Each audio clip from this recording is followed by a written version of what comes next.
Sistema davrida, qisqarish davrida o'zidagi qonni tizimli qonlanishni orasiga ko'pga qonlanish tizimiga chiqaradi. Shu orqali a'zolarning homila perfuziyasini ta'minlab beradi. Yurak yetishmovchilik yurakni qancha davrda ketishiga ko'ra sistoliya diastoliya ular bor.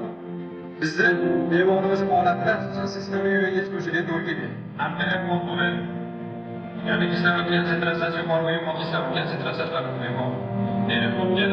O'pka drenasi orqali qonni belgilarni aniqlab beradi. Yurak yetishmovchilik belgilari asosan 65 sistoliya bosimi. Qonni bosim bilan chiqarilmaydi. Natijada nima yo'q keladi? Yurak faoliyati kuchayishi yo'q keladi. O'zi qonni chiqarilmaydi, yurak yana siz qachon bemorga yurak yetishmovchiligiga tashxis qo'yadi? Juftlikda konsentratsiyasida oshishi yanada o'zgartirilmagan. Bu taqdirizdagi evaluatsiyaga o'rganadi deyapti.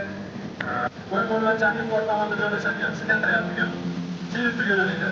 Ikkinchisi qo'l-qo'llarchani taqsimda joylashgan atrofga tashkil qilingan vertikal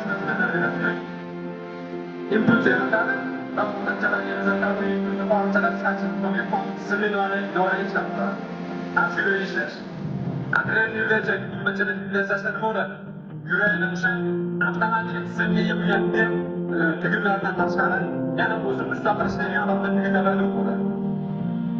O'sha enzim bilan bog'lanib turib, yana yetishadigan jarayon 67 yoshda ma'lumdagi o'shani hisobiga ma'lumda reaksiya tezligi o'zgarmaydi.